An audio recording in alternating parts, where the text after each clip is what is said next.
Bien le bonjour. Aujourd'hui, nous allons parler d'une histoire qui, j'en suis certain, parlera à beaucoup de personnes parmi vous. L'histoire de Sophie, 35 ans, qui a lutté pendant des années pour perdre du poids sans jamais y parvenir durablement. Sophie avait une routine bien rodée. Elle mangeait de manière extrêmement saine toute la semaine, s'interdisant le moindre petit plaisir et calculant chaque calorie. Elle pesait ses aliments au gramme près, refusant systématiquement les sorties entre amis pour ne pas dévier de son chemin si strict. Puis venait le week-end, et c'était l'exact opposé. Elle se lâchait complètement, rattrapant toutes les frustrations accumulées avec des repas très riches et des excès en tout genre. Le dimanche soir, la culpabilité prenait le dessus, et bien souvent elle sautait le dîner, pensant ainsi compenser les écarts du week-end. Ce cercle vicieux la laissait épuisée et déçue. Elle voulait des solutions simples pour maigrir sans passer des heures en cuisine après ses longues journées de travail. Elle était fatiguée de se battre avec les envies de sa propre famille, son mari qui rêvait d'une bonne viande, et ses enfants qui ne juraient que par les pattes. Chaque échec entamait un peu plus sa confiance en elle, la laissant avec ce sentiment amer de ne jamais y arriver. Pour Sophie, il était devenu crucial de se sentir à nouveau libre, de pouvoir porter les vêtements qu'elle aimait sans se poser de questions, de se sentir belle et désirable. Ces frustrations sont le quotidien de nombreuses personnes que j'accompagne, et aujourd'hui, je vais décortiquer avec vous les erreurs fondamentales qui vous empêchent d'atteindre vos objectifs. La toute première erreur, et peut-être la plus dommageable, est de sacrifier sa vie sociale sur l'autel de la perte de poids. Si ces premiers mots résonnent en vous et que vous voulez transformer votre parcours pour de bon, donnez de la force à cette chaîne en vous abonnant maintenant et en activant la cloche. C'est le meilleur moyen de ne rien manquer et de nous soutenir dans cette mission. Le but n'est pas de perdre vos amis en même temps que vos kilos, bien au contraire.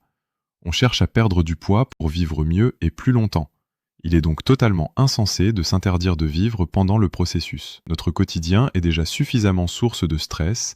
Entre les actualités anxiogènes et les tracas personnels, s'isoler ne fait qu'aggraver les choses. Les moments de partage, les rires entre amis, les repas en famille sont essentiels pour notre morale. Se priver de ces instants de bonheur, c'est risquer de voir son moral chuter, ce qui rend la tenue de tout objectif quasiment impossible. Votre cerveau, face à cette frustration et à ces émotions négatives, cherchera une compensation rapide et facile.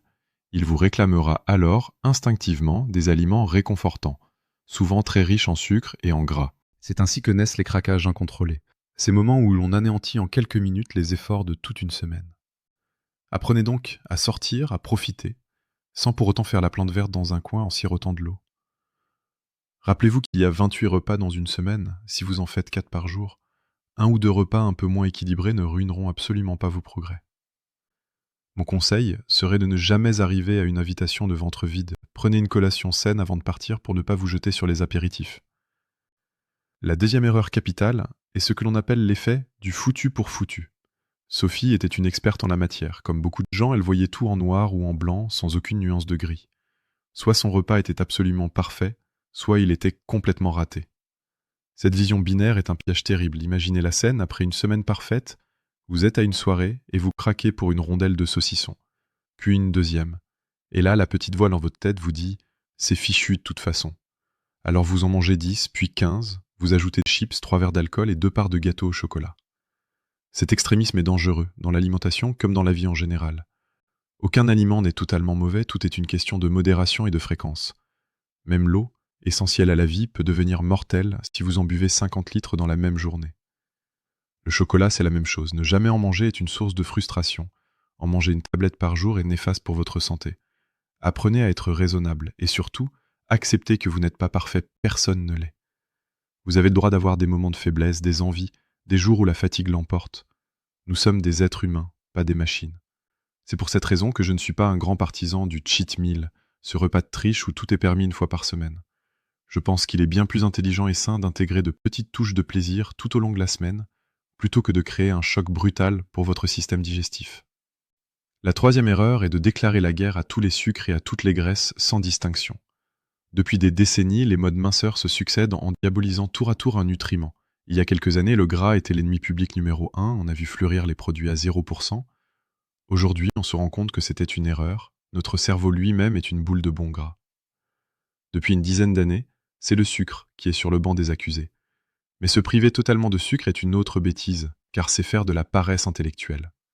On met dans le même sac une cuillère de miel, le sucre naturel d'une poire et un bonbon industriel. On mélange l'huile d'olive, les oméga-3 du poisson et les graisses saturées d'un plat préparé. Le véritable combat, avant de manger moins, c'est de manger mieux. Il faut améliorer la qualité de ce que l'on met dans son assiette. Bien sûr, il faut faire attention au sucre et aux graisses de mauvaise qualité, c'est-à-dire principalement ceux qui proviennent des produits industriels ultra transformés. Mais ne craignez pas le sucre des fruits. Je conseille d'ailleurs 3 portions de fruits différents par jour. Ne craignez pas une petite cuillère de miel dans votre thé ou de confiture sur votre tartine le matin. Pour les sucres lents, privilégiez les féculents complets comme le pain, le riz ou les pâtes complètes, ainsi que les légumineuses comme les lentilles ou les pois chiches. Pour les graisses, utilisez de l'huile d'olive pour la cuisson et des huiles de colza, de noix ou de lin pour vos assaisonnements. Pensez aussi à consommer une poignée de fruits à coque chaque jour et du poisson gras plusieurs fois par semaine car ils sont riches en oméga-3 de très bonne qualité. La 4e erreur est de vouloir tout révolutionner du jour au lendemain. La motivation, c'est bien, mais la discipline et l'organisation, c'est mieux. La motivation dépend de votre humeur, de la météo, des autres. Elle fluctue sans cesse. La discipline, elle, est un engagement que vous prenez avec vous-même et vous vous dites tenez, peu importe les circonstances.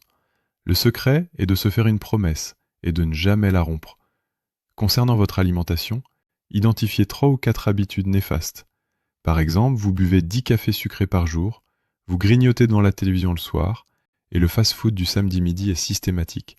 N'essayez pas de tout changer d'un coup, allez-y étape par étape. Commencez par enlever un demi-sucre dans un seul de vos cafés. Une fois que cette habitude est ancrée, passez à la suivante. C'est une succession de petites victoires qui mènent au grand succès. Rappelez-vous que nous ne faisons pas un régime est par définition temporaire. Nous mettons en place un rééquilibrage alimentaire pour être tranquille toute votre vie. Les choses peuvent prendre un peu de temps, mais elles seront faites bien et une bonne fois pour toutes. La 5e et dernière erreur est de vous comparer aux autres. Avec les réseaux sociaux, c'est un réflexe quasi inconscient mais destructeur. Vous vous comparez à des corps parfaits, souvent retouchés, filtrés ou issus de la chirurgie esthétique. Puis vous vous regardez dans le miroir de votre salle de bain sous une lumière peu flatteuse, et le moral en prend un coup. Cessez aussi de vous comparer sur le plan des chiffres, sur les kilos perdus. Votre voisine a perdu 11 kilos et vous seulement 10, et alors ? Peut-être avez-vous pris du muscle en faisant du sport, ce qui est excellent, alors qu'elle n'a perdu que de l'eau. Ce qui est dangereux pour la santé, ce n'est pas tant le chiffre sur la balance que votre tour de taille. Ce qui compte, ce n'est pas de vous alléger, c'est de vous affiner. Gardez toujours en tête que nous sommes tous différents avec notre propre génétique, notre histoire, notre budget, notre quotidien. La seule personne à qui vous devriez vous comparer, c'est vous-même, la version de vous d'hier. Essayez chaque jour d'être une meilleure version de vous-même, pas à pas.